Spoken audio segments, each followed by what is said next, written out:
The meeting to order. Please rise for the pledge.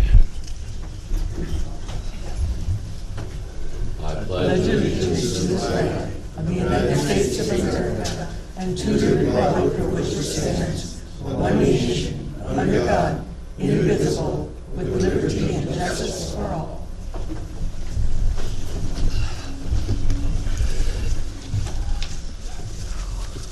I need to find that agenda. I don't have a copy. I don't have a copy of the agenda here. I got one now. Okay, the first thing we need to do is to approve the agenda. Motion for approval, please. Second. There's one, Yeah. there's one late addition that I'd like to, Donna's got a peddler's license application that she'd like to be acted upon if we Yeah. so desire. Under action items, we need to add a peddler's license permit. Okay. Anything else? With that, I would move to approve the agenda. Second. Moved and seconded. All those in favor, aye. Aye. Those opposed, motion carried. We need to approve the minutes of the last meeting. I'll make a motion to approve the minutes. They look very good. I would second that. Moved and seconded. All those in favor, aye. Aye. Those opposed, motion carried. Okay, next item on the agenda. If anyone has any public comment that they'd like to come with at this point. Oh, we do have someone, okay. Or don't we? Okay.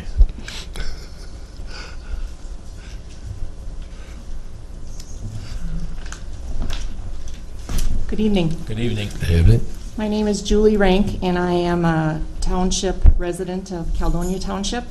And I'd like to read a letter to you on behalf of Kathy Ranzenberger that has had a good experience with the Caledonia recycling site. Dear Commissioners, I want to take this opportunity to share a positive shout out. Our father recently had to move to his new home at the Caledonia Care and Rehab Facility. With this life change, the family has had to take on the responsibility of cleaning the home he occupied for 64 years. There has been a lot of things accumulated through the years while living in the family home. The employees at the Caledonia recycling site have been absolutely fantastic. So helpful in sharing what can be brought to the center. I live in Stewartville, and how the guys helped me unload and sort was so very helpful. They gave me a flyer which explained what could be brought to the center, what is considered recycling, and what is considered refuse. We made a lot of trips on Wednesday and Saturdays. Things are different in Houston County versus Olmsted, and it has been a very positive experience. Thanks for having this location and the helpful employees. Respectfully, Kathy Ranzenberger, Stewartville, Minnesota. Very good. Thank you. Very nice.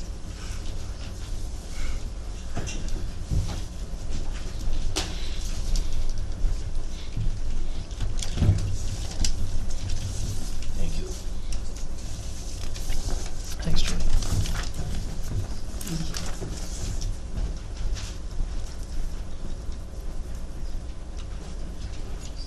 I'd like to thank the commissioners for listening.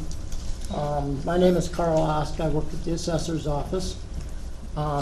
This is Carl, general would you letter. pull the mic a little bit more towards you? There we go. There you go. Then everybody will be able to hear a little better. Dated Monday, August 20th. Dear commissioners, experience and knowledge does matter. I've appraised a lot of properties in my 22 years of employment. Owners want a good and true appraisal. This impacts the property tax formula and calculation to obtain a fair and appropriate rate.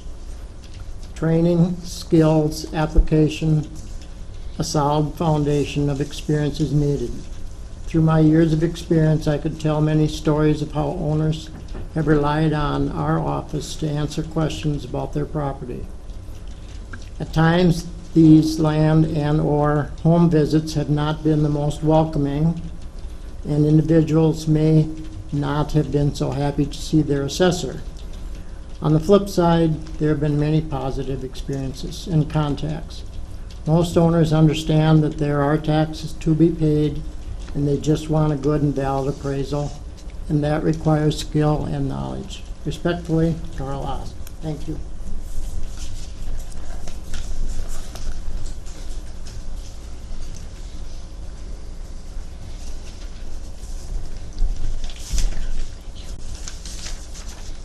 Thank you. Thanks. Carl?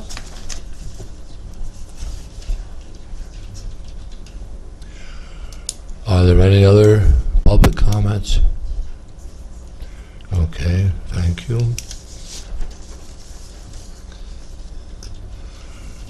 I didn't see him. Robert, are you here? He's in the back row. There you go.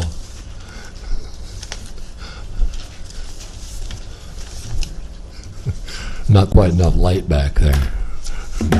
We're not deliberately keeping you in the dark, however.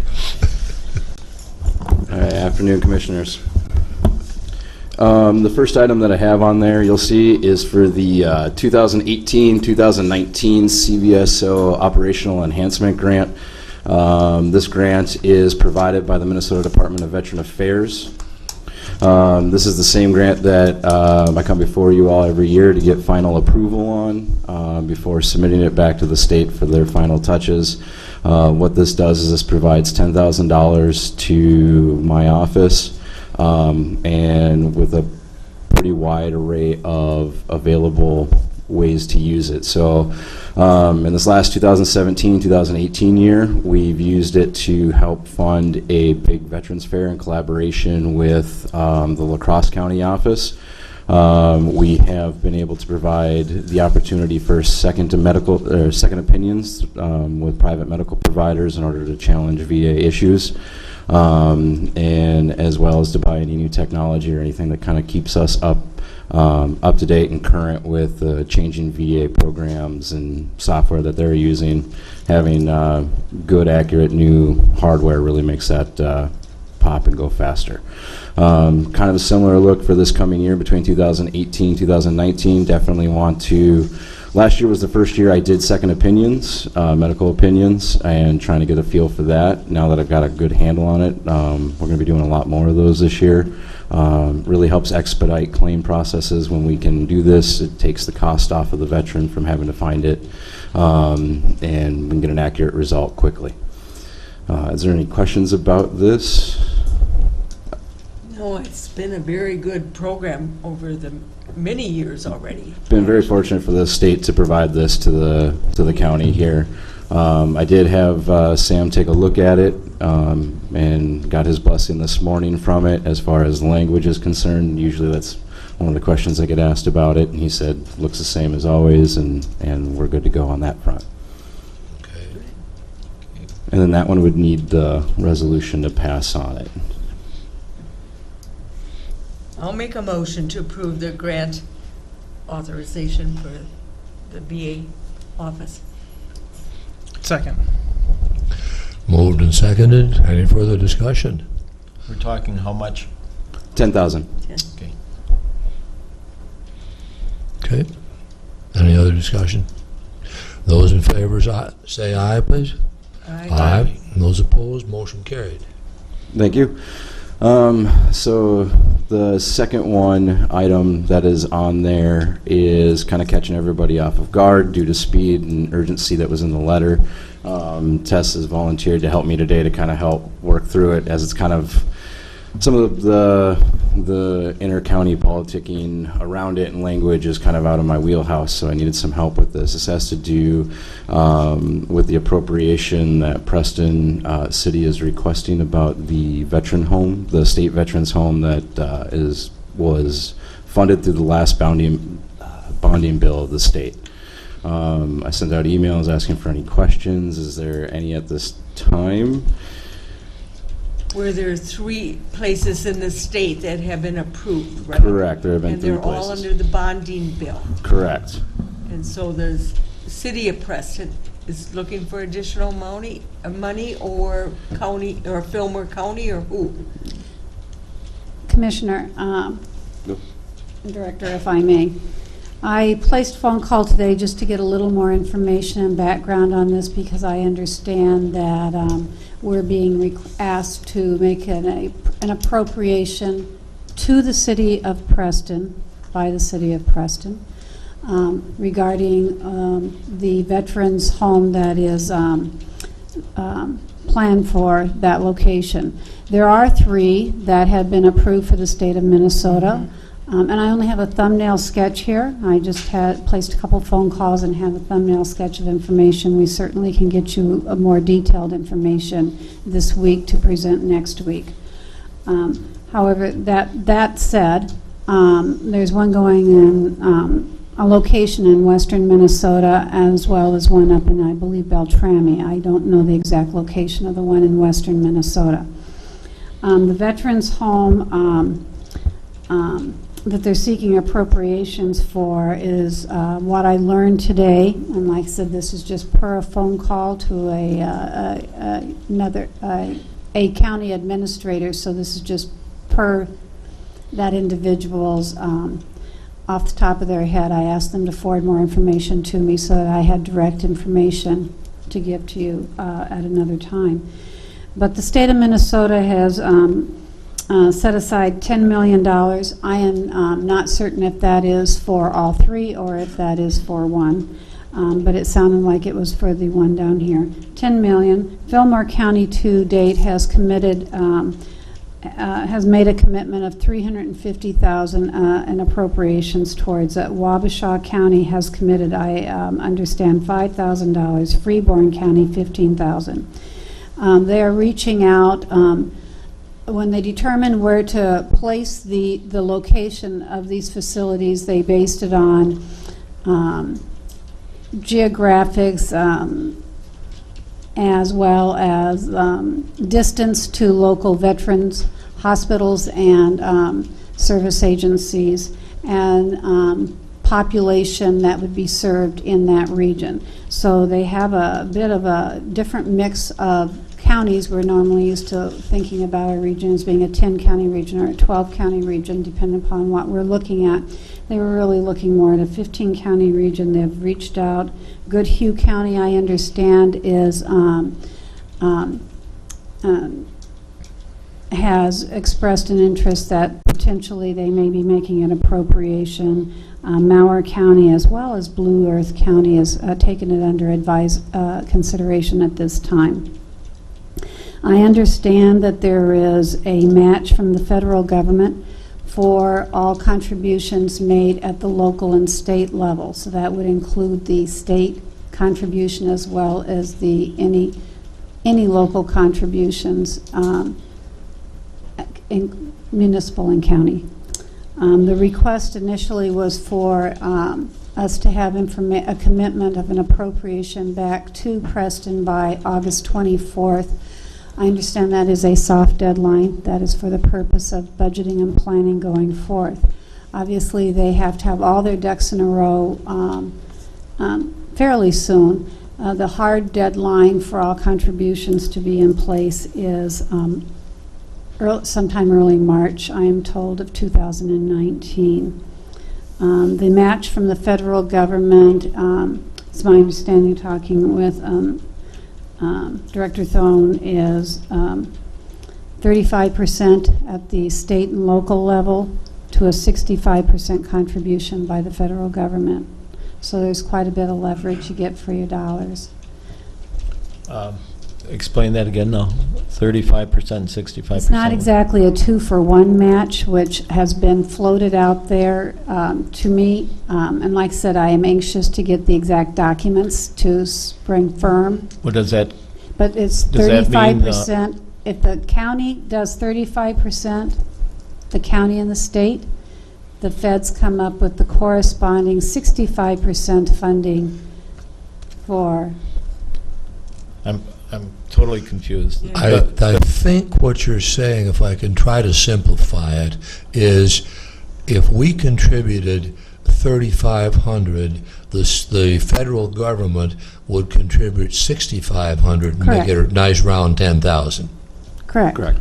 Okay, but does that include the 10 million bonding? I am told that the 10 million is being matched as well. That's what I'm told. I would like to see it myself. I'm just relaying the information I got late today to bring to the board. Okay, because it makes a big difference too if that, like you said, if that Absolutely. 10, well, if that 10 million is for Preston or if that 10 million is for divided by 3.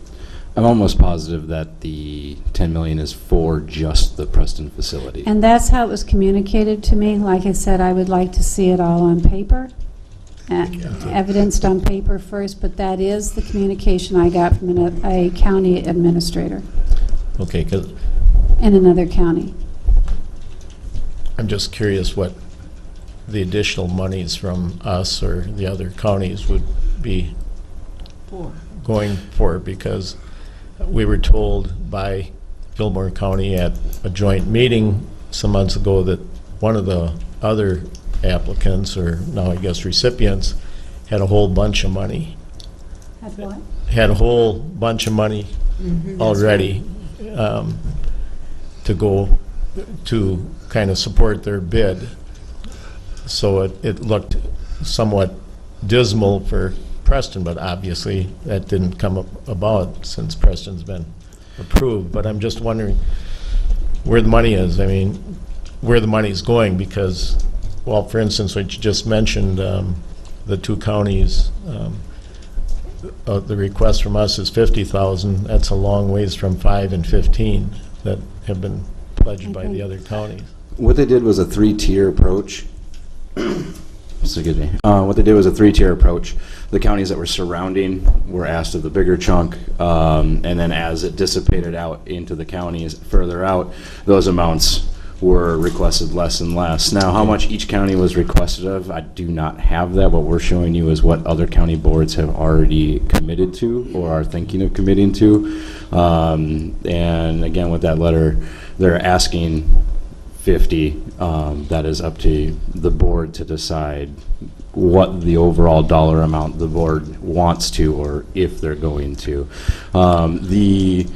Originally, when the bill went in for the state, as all of us understood it, they were only looking at one veterans home. And then when the bill actually went through, the bonding was in there for all 3 homes. That kind of took everybody by surprise. Nobody was really expecting that to happen, which is where some of the confusion was, because as we've talked before, it was just one home. Preston has been putting in the bid for years, working on this, and for this to come out this way is a great benefit for everybody at this point. Well, what might, excuse me, what might be helpful is that we have a joint meeting next week with Fillmore, and we'll ask a lot of questions there and probably get a lot of information that we'll understand. I'm, off the top of my head, I'm very supportive of veterans issues, but I'd like to know more And- about the details. Coordinator Vickerman of Fillmore County, I believe, because I've requested some information from her, so I'm not certain if she goes to your, She does. She does. she would probably be a wealth of information for you on this subject, because it is a facility right in the county that she serves. Right. And she indicated she would send whatever information she could to us. So we'll hopefully get that to you in short order. From what I've been told, all monies collected that they're working on appropriating is strictly for brick and mortar of the facility.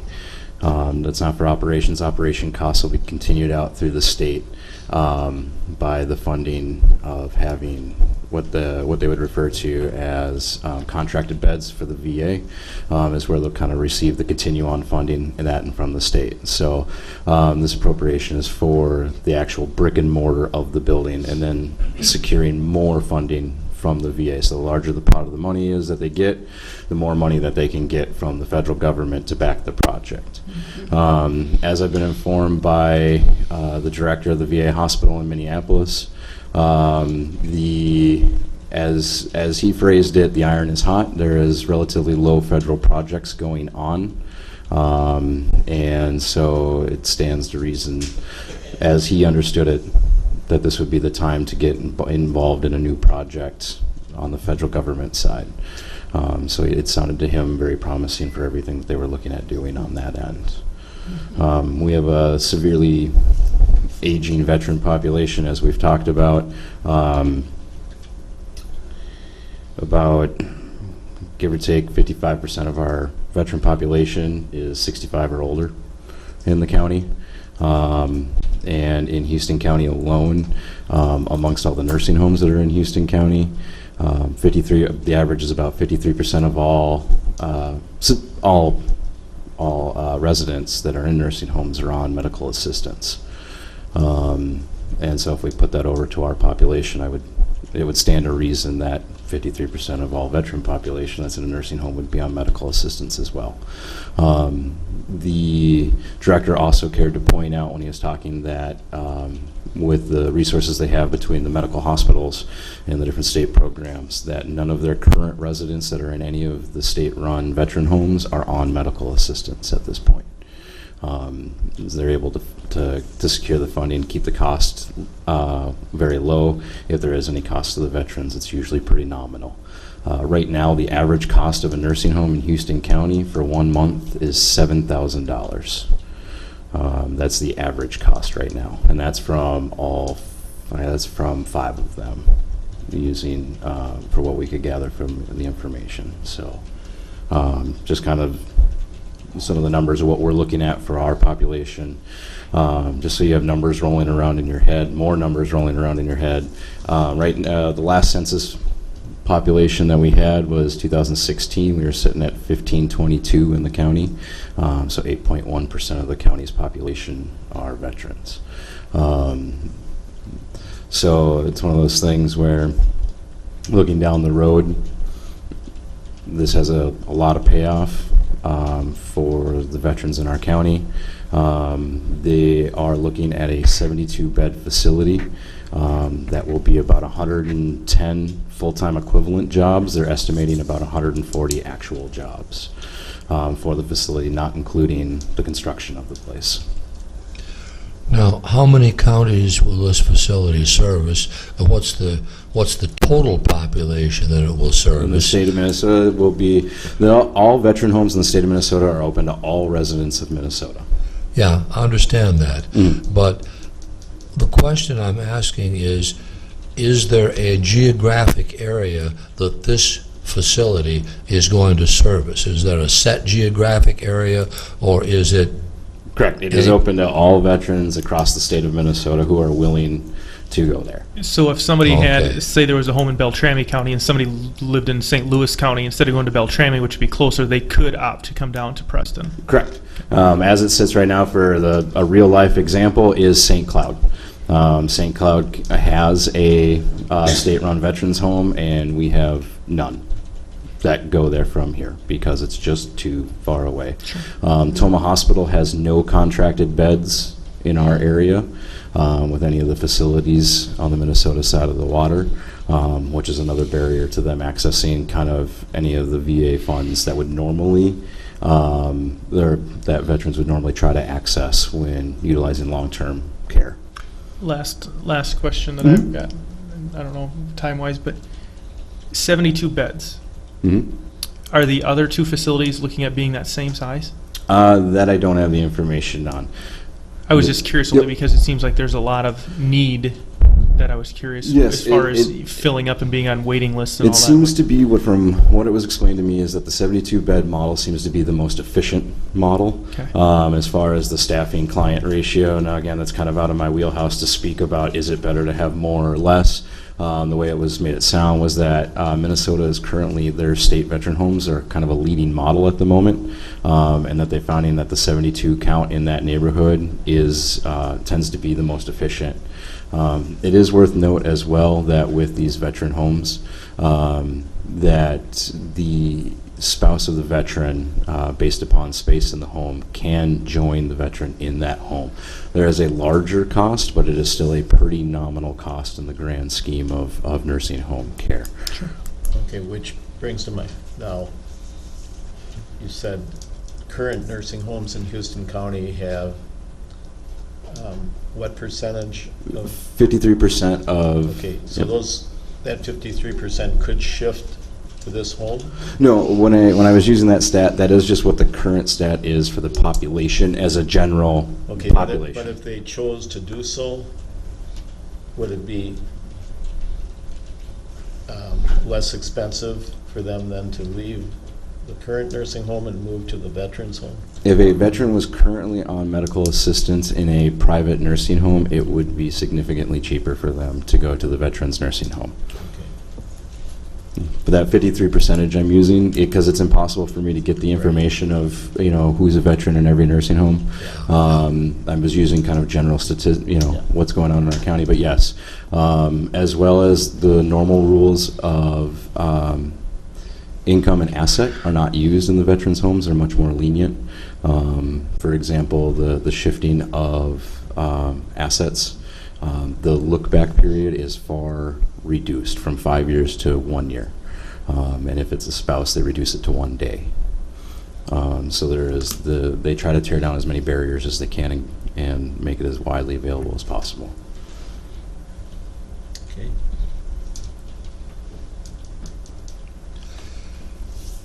Well, I guess my thought on it is if we apparently do have some time, and I'd kind of like to get some of this. I'm very supportive of the concept. And don't get me wrong on that. Don't misunderstand me for a minute, okay? But I think we've asked enough questions to let you know that we would like to flesh it out a little bit more, and you can probably do that. And of course, I stay here for a meeting on next Tuesday, but everybody else goes to Mabel, so we'll get all kinds of information there. And if there's any follow-up questions after this, please by all means email me or stop by the office. I'd be happy to answer any more questions that you guys might have.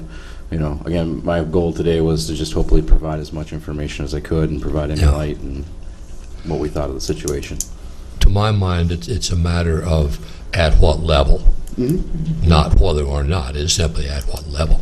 That's where I'm at this point. Well, I appreciate everybody's time today and giving me a chance to talk about it. Thanks, Rob. Have a Any good evening. information you can forward to us will help to discussion next week too, so. Roger that, and I will get that to you. Yeah. Thank you. Thank you guys so much. Thank you, Rob. And you can just stay in your chair. I'm just going to stay put. Well, good evening. Rather short agenda here. We are very pleased. The treasurer participated in this process partially. Was it? And the auditor, interim auditor, is not available. She's out of town right now. However, there was overwhelming recommendation from both the treasurer, the auditor, and the HR office to recommend the hire of Polly Heberling as a probationary deputy auditor, B22, Step 2, has a current effective rate of $16.03 per hour, effective August 27th. Of course, this is conditioned upon once she gets her successful completion of a background check. And we're requesting support for her hire.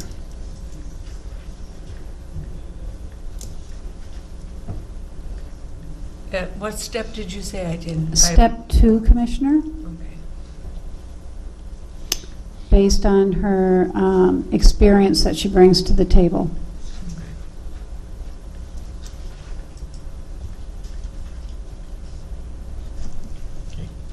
I would make a motion to approve the hiring.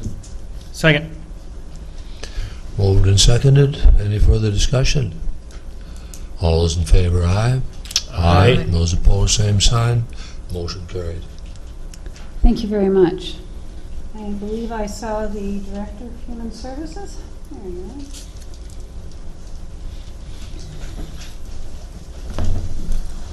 Good evening. Good evening, John.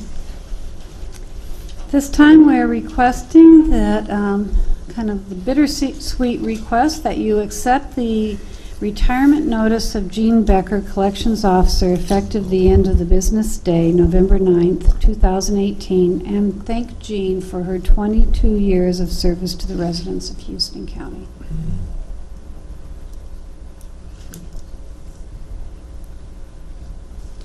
If Jean's in the audience, I don't think they're going to take her. No, we might not accept it. Jean has done a really outstanding job for us for a lot of years, and we're happy for her, but sad for us. And I spoke with her a little bit today about that. Jean has a unique way of doing a job that can be at times kind of contentious, as she's collecting money that's due to the state from estates. And she does that as well as anybody I've met. And so we will really miss Jean. She's done a great job for us, and she's been an important part of our team. You know, she collects hundreds of thousands of dollars each year, and Houston County gets to keep 25% of that, and then 75% of it goes to the state. So essentially it's a partnership with the state of Minnesota, where we assist them in collecting what's owed to the state through medical assistance, other public assistance programs, and the like. And she also provides collections expertise and effort as it relates to some of our parental fees and different sliding fee types of things for other services we provide. She has really done a fine job of developing her approach to that, and we're happy for her, but sad to see her go. Do you have a plan to replace her? That's coming next, so we'll talk about that. Okay. I think you got something on your... I didn't. You knew there was one. You just need a motion to Please, accept her. we're looking for a formal acceptance of her resignation retirement effective the end of the business day, November 9th. So moved. I'll second it. Moved and seconded. All those in favor, aye. Aye. Those opposed, motion carried.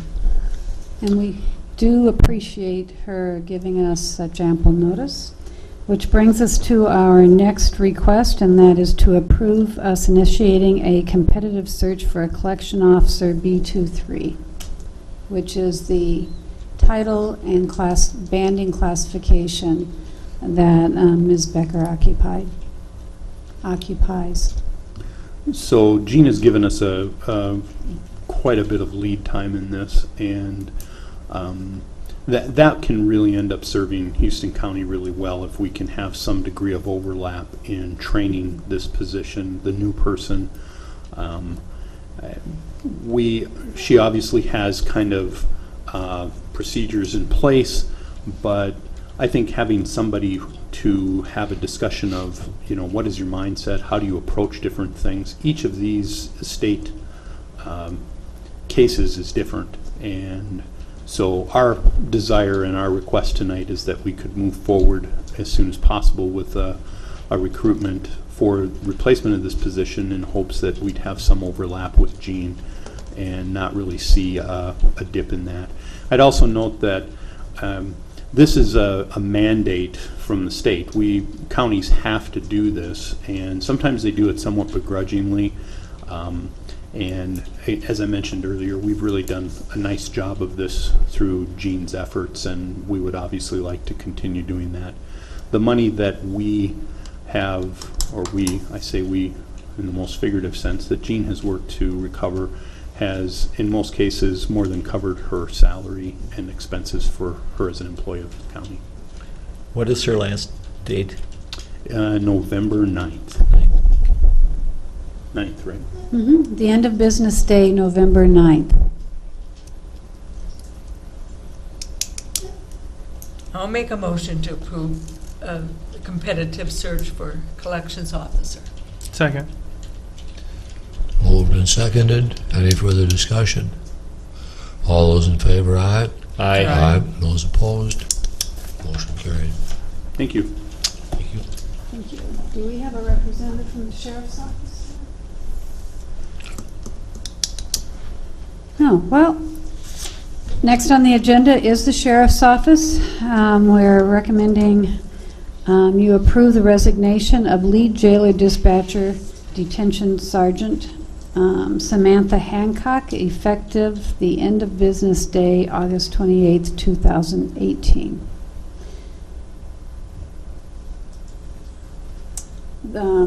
Amanda's letter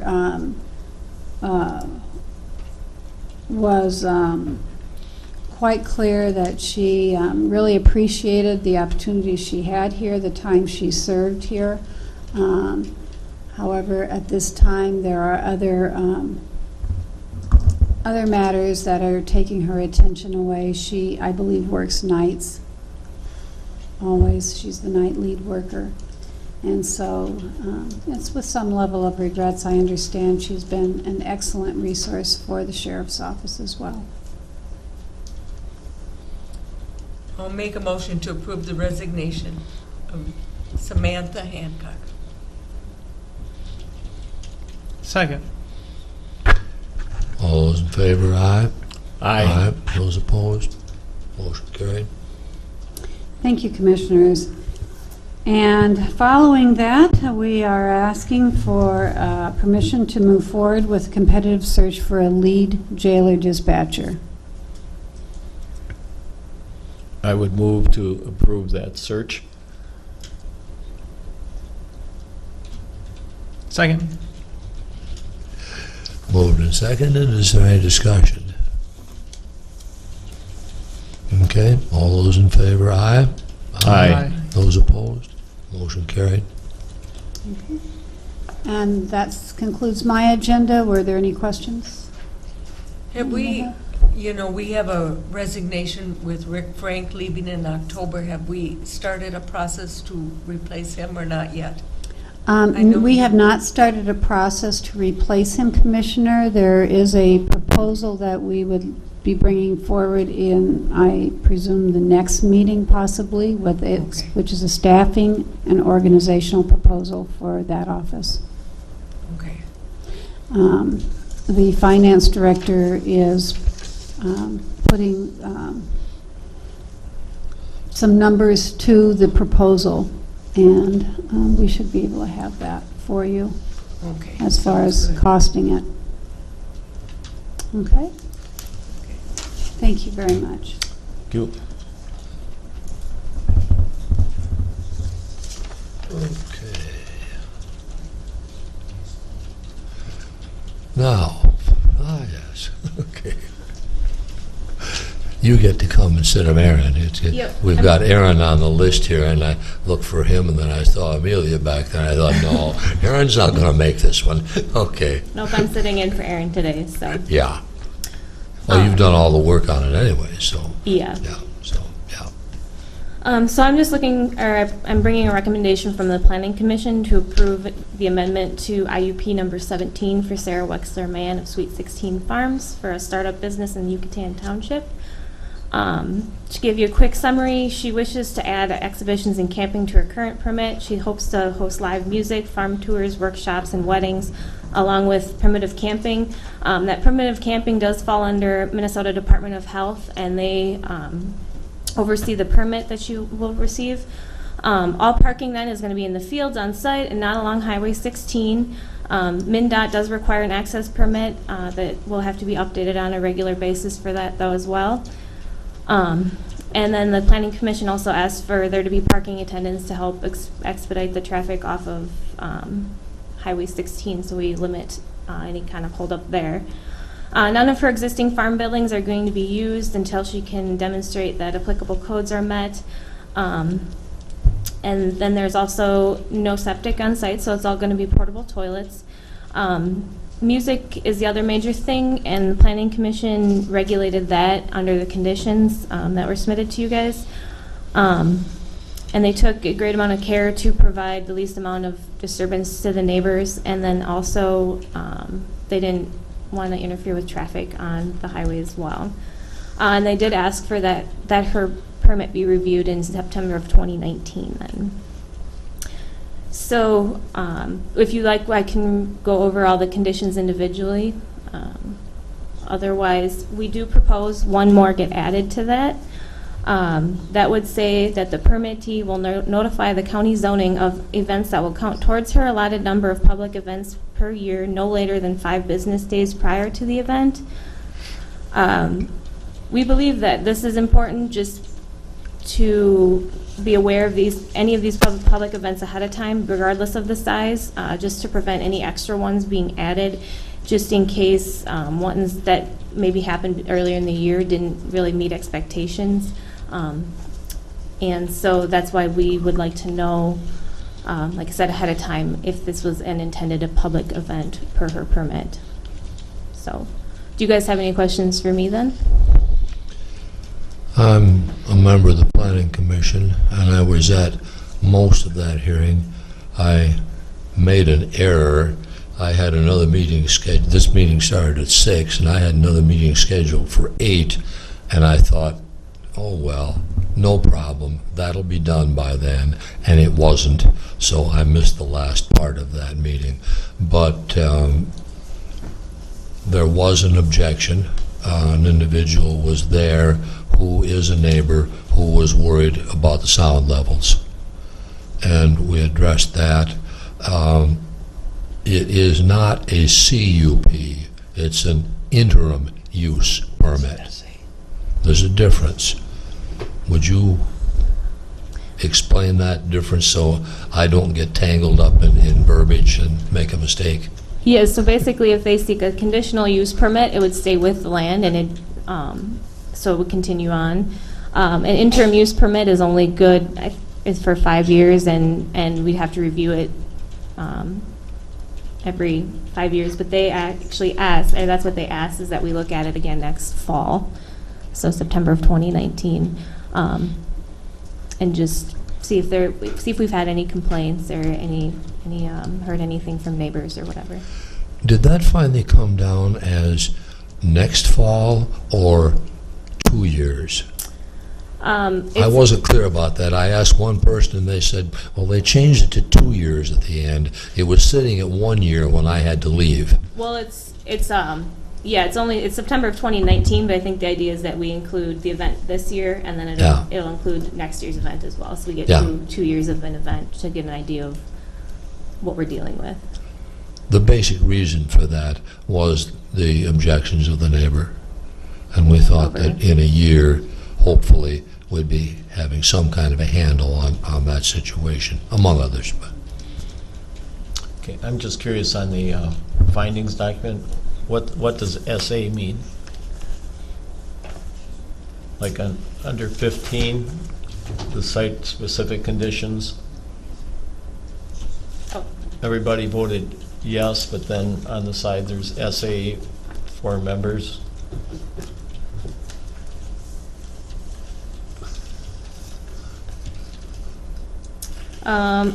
I believe that is her notation for like that they agree with what the other ones.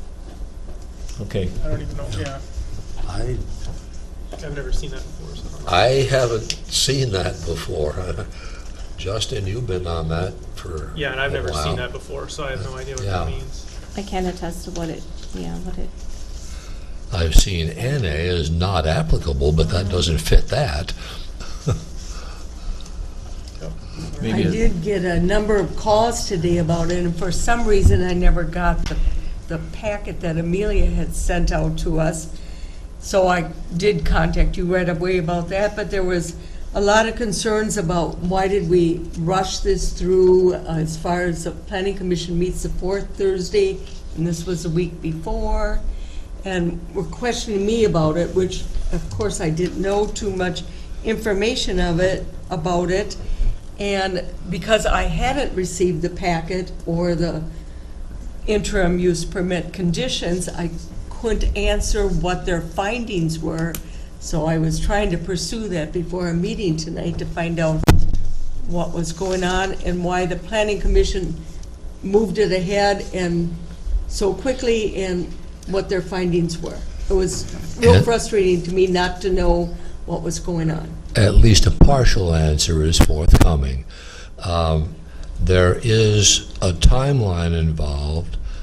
They have an event tentatively scheduled for, is it at the end of August or the end of October? I can't remember. Do you know, Amelia? It's this upcoming weekend. Pardon me? That's this weekend. Yeah, and they grow hops. Hops is an extremely labor-intensive operation at harvest time, and they did it last year. They tried to have an event there where they had a bunch of friends and neighbors and whoever else they could get a hold of come in and help with that hops harvest.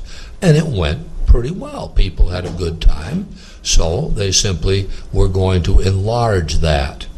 Well, it got enlarged enough without their really realizing it. It got enlarged enough so that the conditions of the IUP weren't right anymore.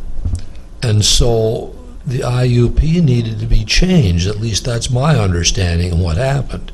Well, the timing wasn't the greatest, but what do you do as a planning commission? You don't want to completely louse up these people, and if it isn't really going to materially affect anybody, why not go ahead and get it done for them? And so that was the operative reason for doing that, was that, hey, we screwed up the timeline a bit. You know, they didn't realize that they had to apply by a certain date. One of those deals. And so we went ahead and did what we could to accommodate the situation. That's good to hear an explanation, because I do get questioned about our transparency. You know, why did this Yeah. get rushed through? What's going on? And I didn't have enough information at first to even answer anything. No, I'm So- sure you're not being on the planning commission, you wouldn't have had a clue. No, No. that's, yeah. All right. Does that answer the question? Okay, go ahead, Amelia. If you've got something to add it. Oh, no, I was just gonna continue on if you guys were finished.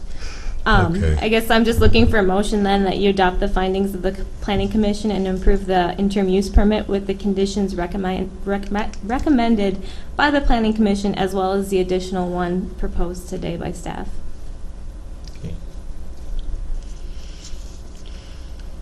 I would move to approve. Second. Moved and seconded. Any further discussion? Just a comment that I was party to why it got moved to where it was, or at least aware. And as I go through the findings of the Planning Commission, I agree with it 100%. It just seems to me like it's, you know, if we were asked to approve some raucous concert, rock concert or something that was going to create but to me this is what rural communities do, and so I'm more than happy to support it. I was actually going to ask it to be tabled for another week before I heard an explanation what was going on. Okay. All those in favor, say aye. Aye. Those opposed, same sign. Motion carried. Thank you, Commissioners. Thank you, Amelia. If I could trouble you for your John Hancock Railway Fred.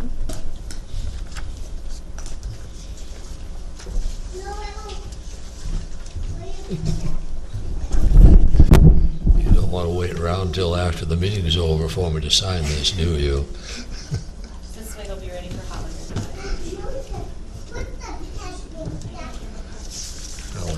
I'll let you put the date in.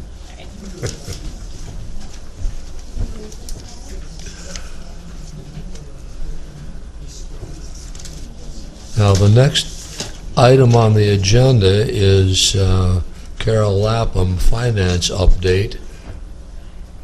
There she is, okay. You weren't in your usual place, I lost track of you.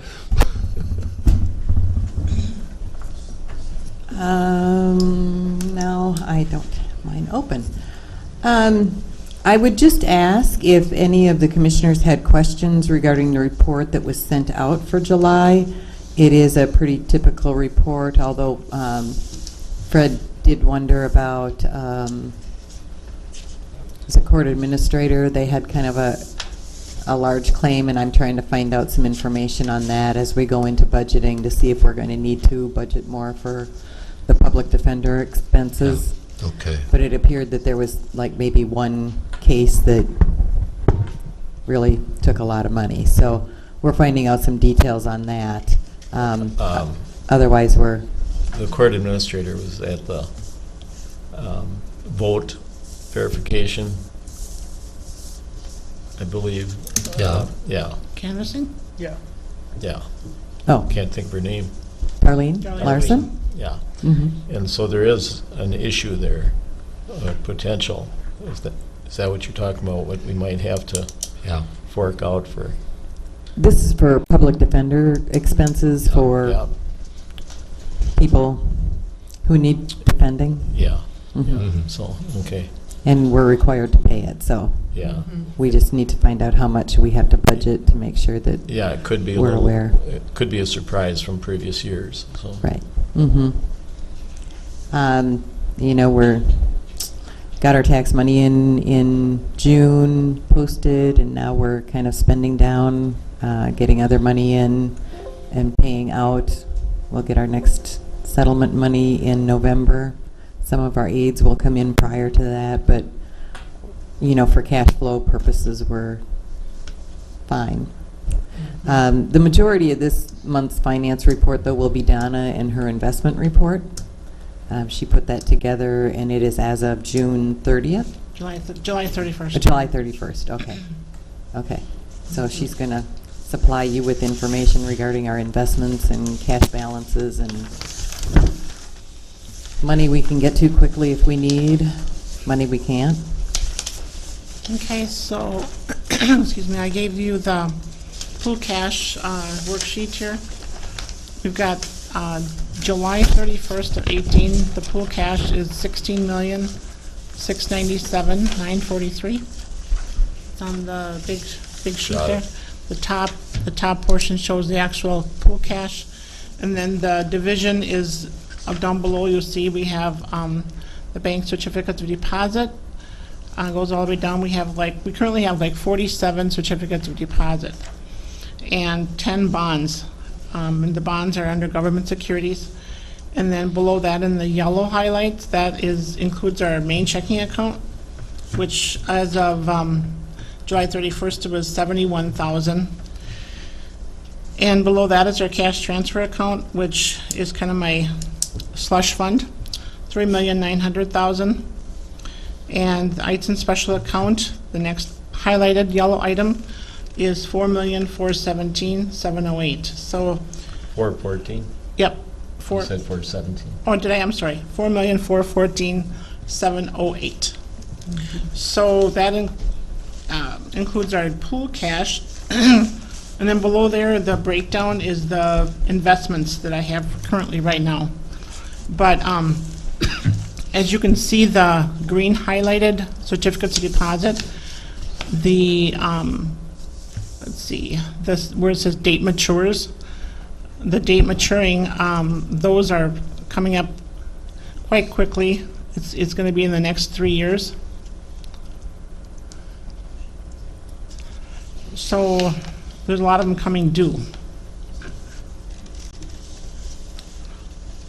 And then the next sheet, the small one, of course, is that's not included in the large amount here with the 16 million, is our breakdown of our fund investments, which would be the Road and Bridge, Human Services, General Fund, and Soil and Water and Collaborative. The total for the fund investments is $3,324,670. And the breakdowns are below, listed below, with the yellow highlighted just kind of gives the different money market account names. I know many of you always ask what's in the recorder's compliance, what's in the recorder's check. And currently, the balance on the far right is the balances that are in there as of July 31st.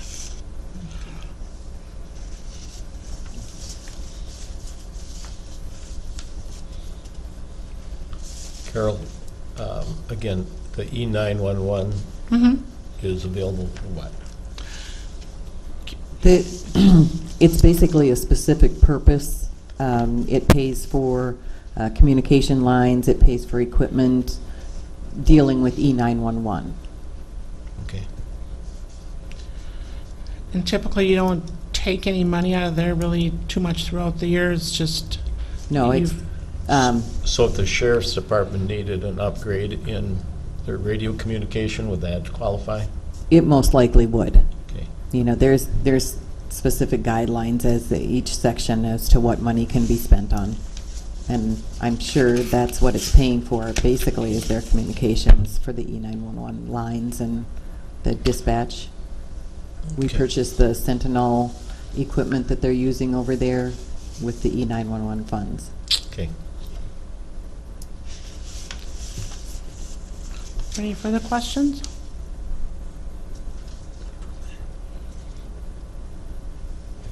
Oh, now, you said that there were a lot of these that are coming due.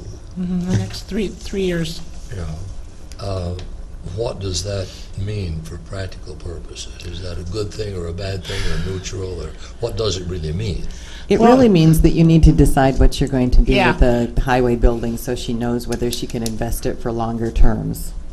Because when they all come due, I don't really want to have all this money just sitting there getting nothing, because, there is one more thing I have to Okay. mention.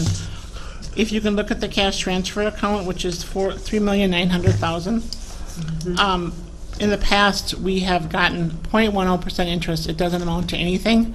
So the Bank of the West, to prevent us from getting service charges for our general fund, because we kind of are we're like on an analyzed statement. So they take all of our fund balances or all of our balances, and they average them out and subtract this and subtract that. And when it comes all said and done, they say, okay, you owe us this much money. So they in the past, because we were getting that little bit of interest, they didn't include that in our balance. So I said, we don't need that interest, because I'd rather have that no interest and put it other places and keep it and then not get service charge every month. At first, they threw out the fact that maybe it'd be about $900 a month, but now it's way down there, and now it might not be anything. So we're going to kind of play that out and see how that goes, but more than likely there won't be any service charges. So anyway, what I was getting at is when these all come due, I either have to invest them, reinvest them, which I normally would do in maybe shorter term, or cash them in.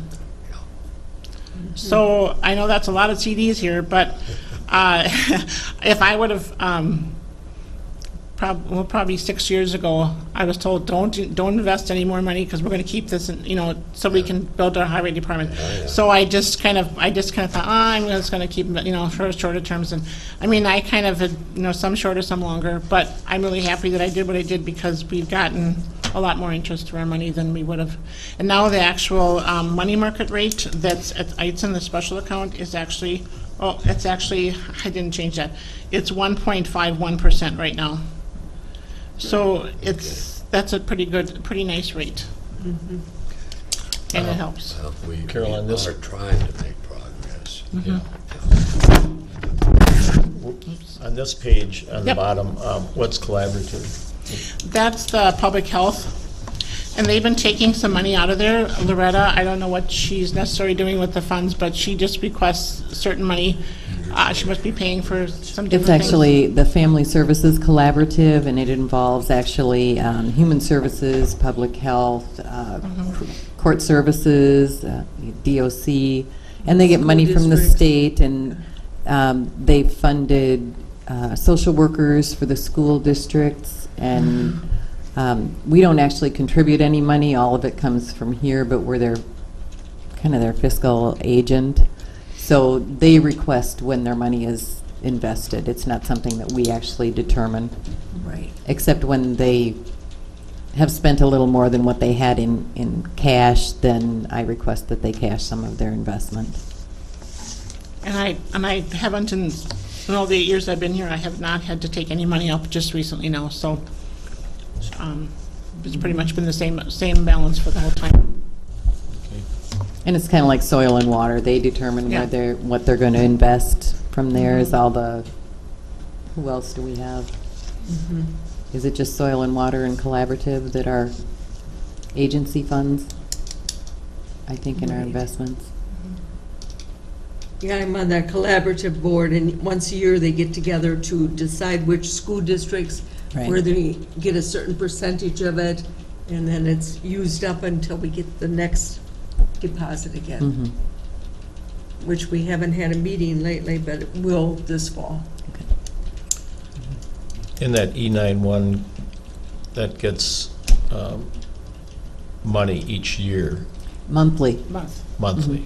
And it's based on your telephone bill, if you ever noticed. It's got that E91 service charge on there.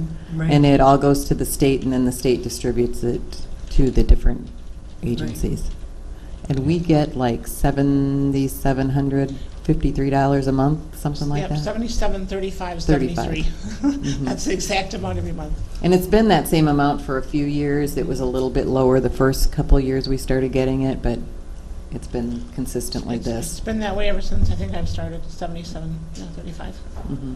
Will that go down now with more cell phones? And No, you pay it on your cell phone, Oh, too. okay, it's on. It's on your fees on your bill. Never- Mhm. Huge bill each one. Mhm. Okay, Okay. Okay. thanks, Carol.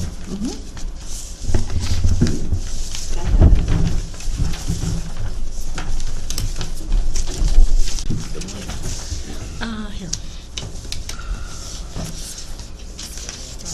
Action items, approve claims, human service, and license center disbursements. I'll make a motion to approve the claims. Second.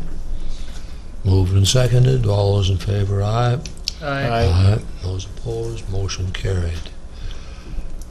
Adopt resolution for aquatic invasive species prevention aid. I'll make a motion to approve that because I was part of the committee that got that going on the state level, and I think we get almost 20,000. I toward this think I program. remember reading 22.6, but I'm not Maybe it's up a sure. little bit, but it's a good grant program. Yeah, okay. You moved, Teresa? She moved. Yes. Second. Moved and seconded. Any further comments? I just have a question. It's not, Yeah. it's not aquatic, but I've noticed recently along the road, the real light colored covering a lot of bushes and trees. Has anyone seen that? Wild cucumber. Oh, it's almost like a Christmas decoration. I mean, Yeah. it's much lighter than the, Yeah. is that what that is? Yeah. And where's that at? Along any road that I've been driving on recently. Oh, It's just something I haven't noticed previously. It's Maybe a it's been- really good year for wild cucumber, Is it? and that stuff will kill trees. It will. Yeah. yeah, it's very bad around the whole countryside. Yeah, I've seen it a lot. Chokes trees out completely. All that moisture in June really brought that stuff out. Okay. All right. Now, Yeah, now your aquatic education's invasive- complete. Aid is supposed to go towards that also, and it's kind of, we have to put in a plan each year to get the money, and it goes under soil and water, because they do the plan for us. Okay. Unless you want to take it over, Jack. Yeah. Tomorrow. What's the white thing? Okay. Any other comments on that? Okay. All those in favor, aye? Aye. Those opposed? Motion carried. And Minnesota, whatever this is, board ratification statement for public health. And what is that? IFS, what are we talking? Integrated Financial System. Ah, thank you. Okay. Do we need to take them separately, Carol? Can we just, Please. pardon me? Yes, please. Okay. So we do it for the public health first then.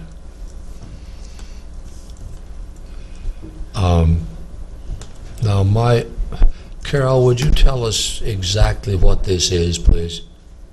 It's the contracts that we have through our computer, that are negotiated through our computer co-op, that we're a member of, for the public health, it's called the PHDOC program, and for our integrated financial system. And we usually negotiate 3-year contracts, and that's for the maintenance and support of our programs. So we can call up and say it's not working, and we get updates and enhancements. Okay. So it's necessary to Yeah. smoothly operate. Yes. Options are limited. I would move to approve the PH-DOC. I'll second it. Moved and seconded. Any other questions, comments? All those in favor, aye. Aye. Those opposed, carried. Now, for the information systems part of it. I would move to approve the IFS portion. I'll second it. Moved and seconded. Any discussion? All those in favor, aye. Those opposed, motion carried. Approval of airport grant agreement.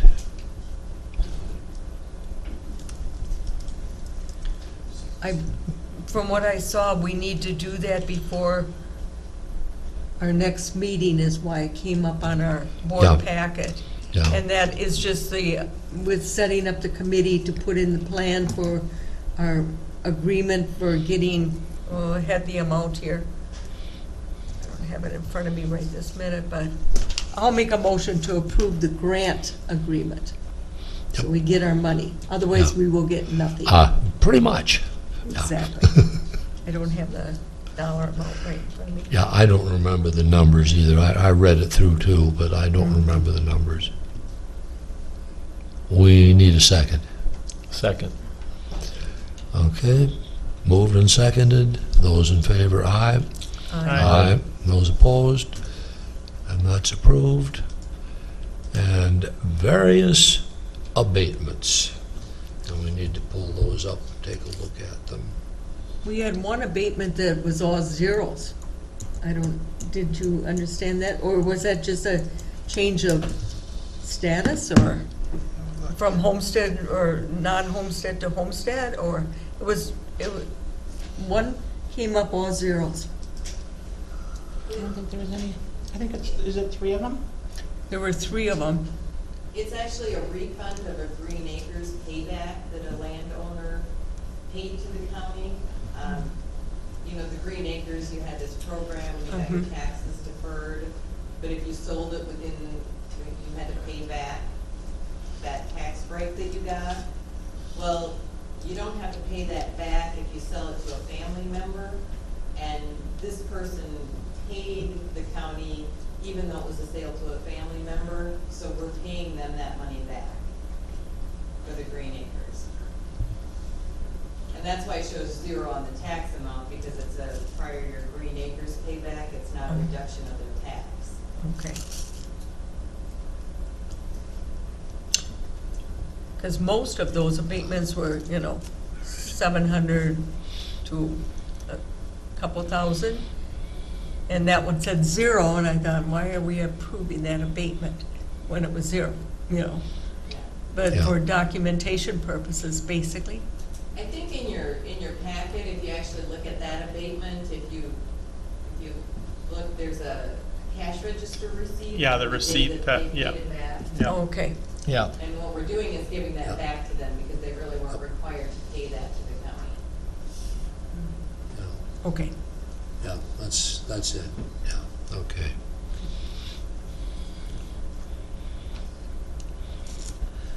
No, I don't remember. Have we had a motion? No. No, okay, we need one. Motion to approve the abatements.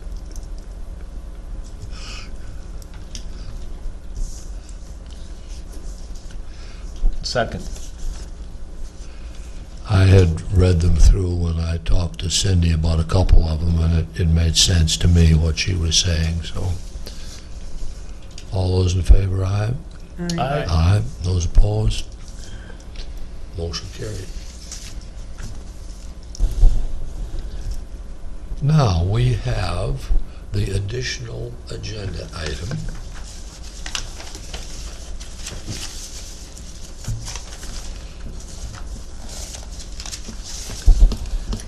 Peddler's license and registration application. And this one, I think Donna talked to each of us about, and Lieutenant Luke Sass. also looked it over and did the background checks and everything, and everything looked like it was in order according to him. And there- And he was previously approved in the city of La Crescent also. Okay. Correct, yep. And so this is just to cover the Houston County part of it, because in the Crescent City, you know, you might be in city limits and then you go across the street and you're in the township. So he had to get an approval for Houston County as well. Okay. I'll make a motion to approve the peddler's license for Gregory Garrison. Green. Second. Moved and seconded. Any further discussion? All those in favor, aye. Aye. Aye. Those opposed? Motion carried.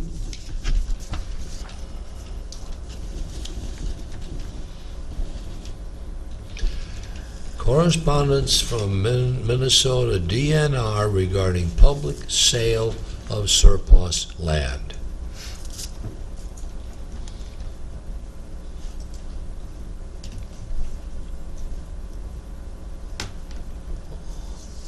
That was in our packet. We just need to make one motion for the consent agenda at this point, don't we? Yeah, that's right. Yeah, I'm sorry, I should have read the other one too. And notice of Drainage and Waters Conference to be held on February 14th. Okay. We all got Yeah, that no. note too. Okay. I don't know what I'm doing that day yet, but I would move to approve the consent agenda. I'll Second. second him. Moved and seconded. Any discussion? All those in favor, aye? Aye. Those opposed, motion carried. Discussion items. Do we want to do the Public Health and Human Services integration first? Sure. Give John a little bit of a head start here if he would like to.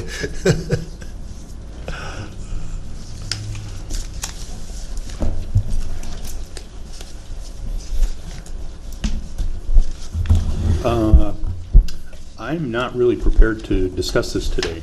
I was a little surprised as I was here for other items that it was on the agenda. I didn't know if it was something that you guys had carried forward. We put it on each week's agenda in case there's anything to come up on it. I see. I think we're planning, Okay. in fact, I'm going to send you guys out a message that we probably will be coming forward September 4th with recommendations and a potential resolution. Okay. Now, I know you were attempting to speak individually with each commissioner. Has that been accomplished? Yes. Okay. Then I guess we're fine with waiting. And you've had meeting with both of you have had meetings with your staffs, and you've met with the unions involved. Correct. In fact, each of us will be meeting with staff again tomorrow. Yeah. And so I was a little surprised to see it on the agenda tonight. So I'm not prepared to. I don't know how it got there, and Yeah. Michelle did the agendas, and Okay. she isn't here, so. I think she said she was gonna put it on each agenda in case we wanted to bring it up, I see. so. Yeah, it's okay. fine.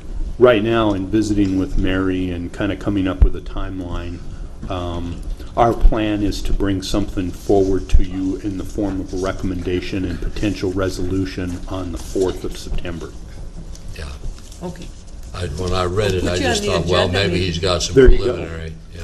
I just thought maybe you had some preliminary information you No. wanted to share Will with we be everybody. getting more Yep, information? you'll be getting more information, Okay. definitely.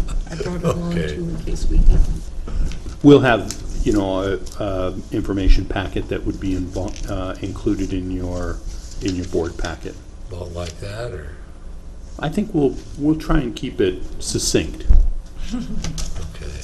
I think the one thing we should bring up, though, that this is not really a merger, it's an integration, Yeah. working together. You noticed the And term that's I a- used. That's a big difference. You guys have been listening, that's encouraging, so, And taking notes, yes. yeah, so. But that is a big thing, because if it's a merger, it does have a different connotation. It does definitely have a different connotation, and we really see this as an opportunity to integrate our practice with public health and human services, and that will be a benefit both to the people we serve and the people who do the work.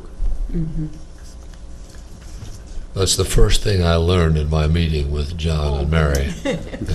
Let's get the right word here. And the people should know that it is a big thing, because Yeah. there's a big difference between merger. Okay. Okay. Thank you, John. I think Okay. that's, yeah. All right, thank you, guys. Okay. Then we go to commissioner reports and comments. Teresa? Well, I did met with the city of La Crescent last week with a great number of people from County Road 6 that were concerned with their annexation procedure, and I went to support the township residents, and it ended up that the developer, what is on the old racetrack, is not developing it at this time, and has had changed the whole plan of what they want to do because it is a wetland. So they have to replat it, redo everything, so the whole process is starting over again. And, yeah, for that, it was 74 developments, and now it's down to 51 proposed instead of 74. Well, now, I thought that when whoever it is redid that thing, No. that it meant that there would be less land involved in this. Oh, that was the floodplain business. Yeah, it hasn't been redone yet, though. Okay, And, yes. this is still on the old one. So it's starting over, the whole process is starting over.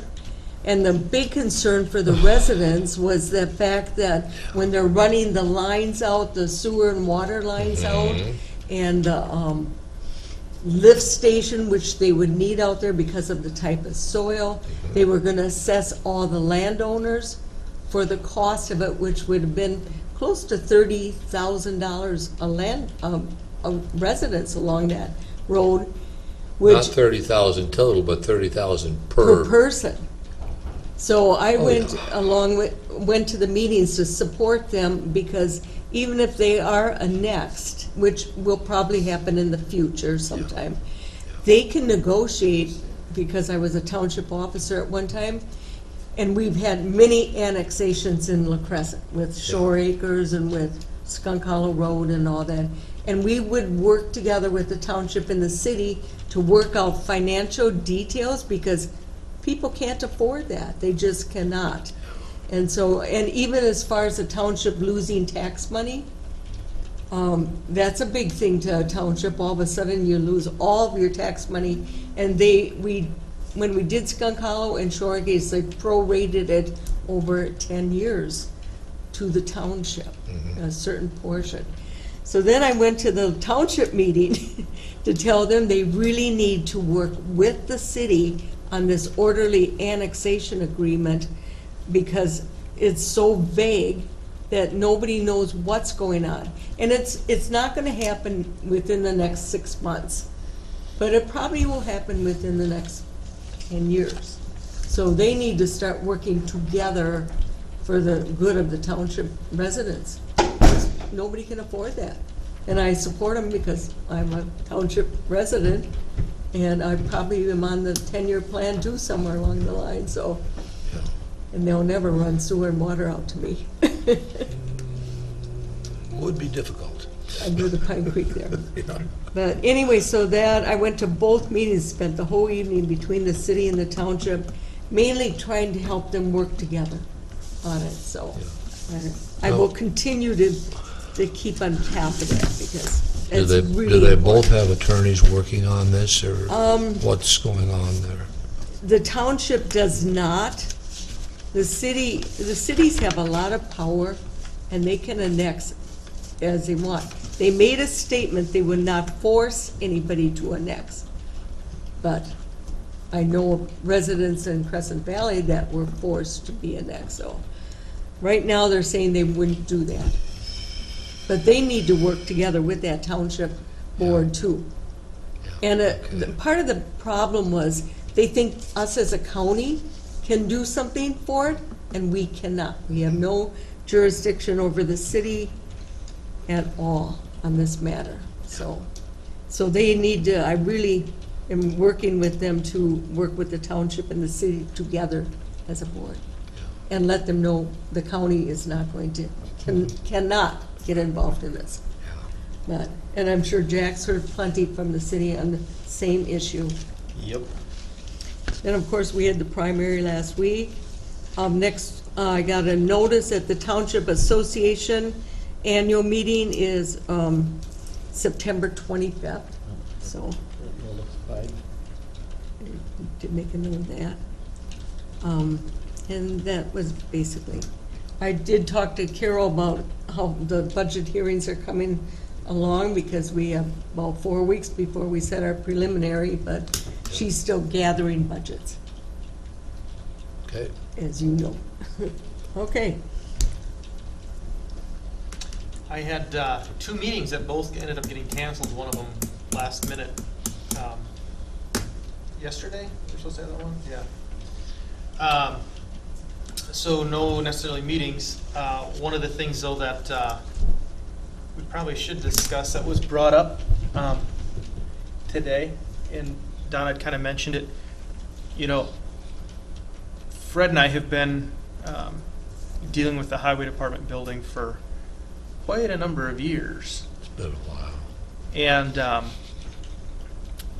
you know, I've made motions to move forward, brought in CAD models with different options. You know, we've sat through hundreds of hours of meetings, and it just seems like the same outcome happens no matter what the board tries to do to push this project forward, and it just seems like it's continuously getting stonewalled, primarily by the Highway Department. When we look at having issues where, you know, do we reinvest the money? Do we keep it out? I mean, these are issues where, you know, this is kind of why for the better part of 8 years we've been pushing to try and get this done. And it just keeps getting pushed back. You know, I don't know what more the board can do until, you know, the board takes a stance and says, here's the date, this is getting done, or else it's not going to get done. How do you, you know, how do we make sure that this project goes? Because this is now causing a problem in the financial side of things, as far as, you know, how do you know, what do you do? Well, when I was on that committee for the last 7 months, along with Scott, and then Scott resigned, and so I kind of had to take over the lead on it, and Jack will be on the committee with me. Mm-hmm. And I have spent some time with Brian and the assessor, not the assessor, the surveyor, and a couple of other people getting our ducks lined up. Scott had things pretty well lined up with someone who would potentially sell us some land adjacent to the current Highway Department property in order to put in a holding pond. Mm-hmm. And that situation, I think, is going to get taken care of in the next, I hope, in the next couple of weeks. Sure.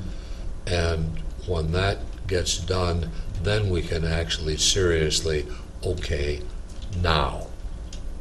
Because there is almost no green space on that 6 acres. We are going to put rock on the west acre of the fairgrounds to make that into a better parking lot area, so that it'll be a better parking lot area for the fair and also be usable for us the other 50 weeks of the year. And doesn't help the water absorption ratio a whole lot. So current regulations, we have to have holding ponds. We're stuck with it. So that's where it's at right now, and I hope that we will be able to make a positive report on that quite soon.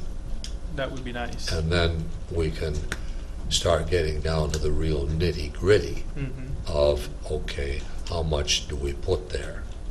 The other problem that we get into, and we're going to have to wrestle with this, and it's going to be a wrestling match,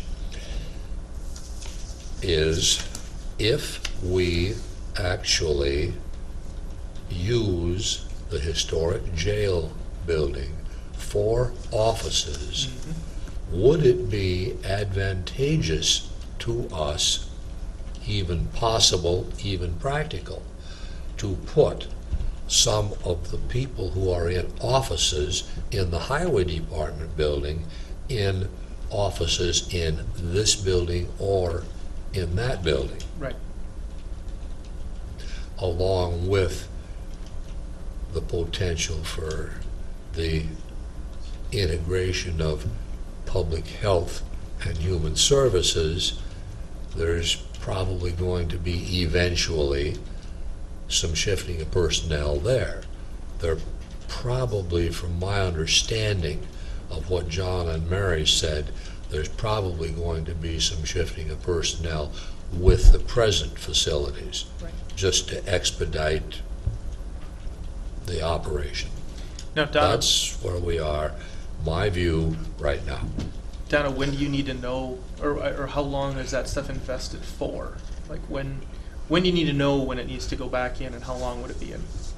Well, it doesn't have to be necessarily, right away, because, I glanced at, there's not too many that are 19. what was that now? There's not too many that are No, about 19. there's not too many that are 19. Basically, I can do some short-term ones now.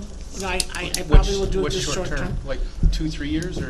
Actually, not, maybe a year and a half. Oh, okay. Yeah, year and a half. Okay. 2 years. Because I'm just thinking if, I mean, with everything that you said has to take place prior to doing this, I cannot believe it's going to be something that's going to get done in the next year and a half. Are we better off investing that money and collecting a little something on it versus not doing anything with it, and then 2-3 years from now we go, oh boy, it would have been nice to have invested that.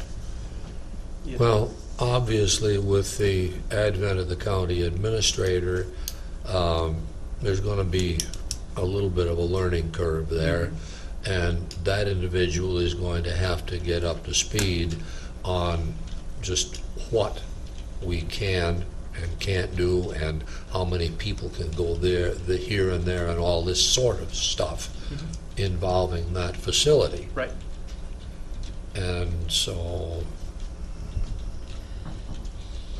Well, and that's why I how say I long think is that going to take, and all and that's the that thing. sort I of mean, thing. I don't think that's going to be overnight deal, I'm looking at ideally, absolutely flat out ideally, blind luck, we might be to the point where we can actually maybe even put a shovel in the ground next summer. But I'm not counting on that. I'm just saying, if everything breaks right, that there is some potential for that, realistic potential. But don't hang me on it. Question for Donna. What is present passbook? What could you get, is it less than 1% or? It's all on here. Like, for instance, most of them are like two You know, right now, if you wanted to get like a certificate for 2 years, it's gonna be like probably about 2.6%. Okay, I'm just thinking, what, taking Fred's optimistic view and what's imminent in 19. Yeah. Next year, If we just put a 2-year, Mhm. we're just fine for getting this moving and then not tying the money up Mhm. long range, and then Yep. by then we're into 20. Yep, and we'll kind of know, because like, you know, like you said, not all these don't come to at the same time, some are like 21. You know, there's very few that are 19, so we have some time, it's just that, Yeah. you know, I kind Right. of want you guys to start thinking about what you want to do, because the time does go by really fast, and, you know, if I kind of have an idea, I can kind of sort of plan, you know, and if I just kind of know this, like maybe the next 2 to 3 years, I can kind of adjust the rate, the terms, so that it doesn't go any longer than what we need it for. Okay. Okay. And then we'll have another meeting, we have to have another meeting before the end of the year, and we have to have 2 more next year, so, you know, as we have our finance meetings, we can discuss it, and then maybe we'll know more by that time too. We should be good. Okay. It's not gonna, it's staying right where it is for now, we don't have to worry about it. Yeah. But at least you know a little bit more about it. Right, it helps. Yeah. Okay. Important for finance people to know. Okay, Justin, is that all you That's got? it. Okay, thank you.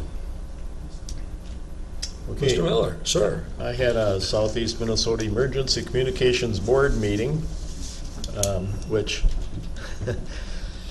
I chair, but not exactly the most knowledgeable radio person in the world, but rely on Travis Lapham in the Sheriff's Department, who is up on things. So there are things I need to share with him yet, but one of the interesting topics was that the texting to 911, which hasn't really taken off much. I don't know if anyone's even seen the ads. They've run some, I'm like a public service ad, I guess, Yeah. indicating. And the point being that if you were a hostage and you had a cell phone but you couldn't talk because somebody'd hear you, you could text 911. So it has a real practical side to it, but again, people need to know about it and its potential use. Other than that, just a lot of technical information, again, that I'll share with the Sheriff's Department since they are the principal users of the system. So there we are. Okay, now, we have, as a present to us from the state of Minnesota, a little bit of a problem with representation, because right now, District 3, Caledonia Township, and the City of Caledonia have no representation on the board. And we were kind of hoping we would have just 2 candidates, and then the general election could be the runoff, and then somebody could take office the next board meeting after that. Well, we've got 4, and so we are going to have a general election be, the general election time will be the primary election for the District 3 Commissioner office, which means that by state law then you have to wait a certain number of months until you can actually have what amounts to a runoff election. Well, that happens to be the second Tuesday in February. So we won't have a representative from District 3 on the board until whatever date in February of 19 that is. February 12th. Whatever. Well, Yeah. then they wouldn't be I saw able to be that. sworn in and actually take office Right. until Just the election. 2 weeks after that, unless we change our meeting times and have every week meeting or whatever if we change the schedule. Well, then it could be 1 week, but in any event, technically, they still have everybody as their representative, but they really have no contact person that they could go to. Their only real avenue to be able to come to anybody is to come to a board meeting and do public comment, and a lot of people really do not want to do that. They don't know who to call or whatever. My question is, then, should somebody or somebodies from this board put in the paper or on Facebook or wherever that we would be willing to serve as that district's contact person in the interim? I don't know that you'd need to do that, and I would only question by doing that. State law is that you can only have, what is it, 4,700 people per district or whatever. If you were going to be their contact, then are you now considered or considering yourself overseeing that district, putting you over? I don't know. No. The only thing is having an administrator coming in. Do we need to have a commissioner as their point person? They can call the administrator. They can call any one of us commissioners. You know, I mean, I get where you're getting at, and you definitely could, but just to navigate around the waters of somebody saying, well, you're trying to represent 2 districts now, you know, just to, I wouldn't want somebody to try and claim that and then say, well, you put a letter saying that you're the contact, now you're trying to claim that. You know, that would be my only I think on some sticky issues, point. I've been called by anybody in the county, so I think. Yeah. Yeah, just not worry about it. Yeah, I don't know that I would worry about it, yeah. Because I've gotten calls from, I think, people in every district at some point that say, oh, I just wanted to talk to somebody. I have too. So, yeah. Yep. I mean, great thought, Fred. Just leave but it, I just don't know that leave we it really diffuse need to. and let it go at that. Yeah. Yeah, I think Yep, so. So we fine. do have more than 2 people that are on the ballot, evidently. 4. 4. Okay. Okay, that's all I've got. So then we come to closing public comment. Is there any? Okay. The next motion logically is. Motion to adjourn. Second. Moved and seconded. All those in favor say aye. Aye. We are adjourned. Thank you.